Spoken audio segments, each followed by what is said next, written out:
کہ بچپن سے اطفال و نرسری کے مکتب سے لے کر مدرسے تک، ندوے تک، دیوبند تک، علی گڑھ تک اور پھر اسلامک یونیورسٹی آف مدینہ تک میں نے ہمیشہ اپنے پورے مدرسے اور کالج میں اور یونیورسٹی میں ٹاپ کیا۔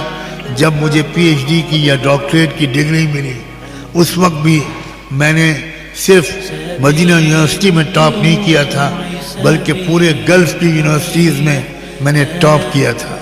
تو مجھے وہاں جاب دینے پر اصرار ہو رہا تھا۔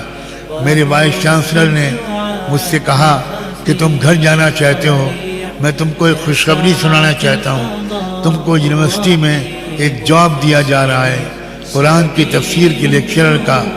یہ آج تک کسی بھی کو نہیں ملا۔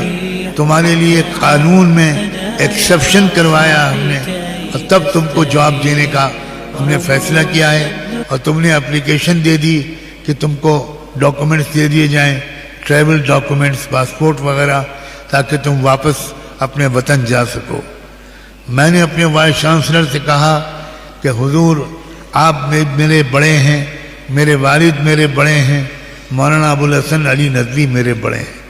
میں نے اب تک جو کچھ کیا ہے ان دونوں بزرگوں کے کہنے پر کیا ہے، میرا اپنا کوئی چوائس نہیں ہوتا۔ آپ اگر چاہیں تو ان بزرگوں سے بات کر لیں، یہ اگر اجازت دے دیں گے تو میں آپ کے حکم کی تعمیل اپنی سعادت سمجھوں گا۔ انہوں نے کہا کل آفس آ جانا اور میری بات کرا دینا۔ میں اگلے دن آفس گیا، میں نے اپنے والد ماجد سے ان کی بات کروائی۔ انہوں نے میرے والد سے پوری بات کہی کہ آپ کا بیٹا ایسا ہے اور ایسا ہے اور ایسا ہے، اس کو ہم یہاں روکنا چاہتے ہیں۔ مدینے میں قیام، مدینہ یونیورسٹی میں رہ کر قرآن کی خدمت کا موقع ملے گا، آپ اجازت دے دیجئے۔ میرے والد صاحب نے ان سے کہا آپ کو بہت سے اسٹوڈنٹس مل جائیں گے۔ ہم لوگوں نے طے کیا ہے کہ جس ملک میں خدا نے ہم کو پیدا کیا ہے ہم اسی میں جئیں گے، اسی کی خدمت کریں گے اور اسی میں مر کر دفن ہوں گے، سوائے اس کے کہ اللہ ہم کو مکہ مدینے میں دفن ہونے کی سعادت دے دے۔ اس لیے میری رائے یہ ہے کہ آپ فرسٹ اویلیبل فلائٹ سے اس کو بھیج دیجئے۔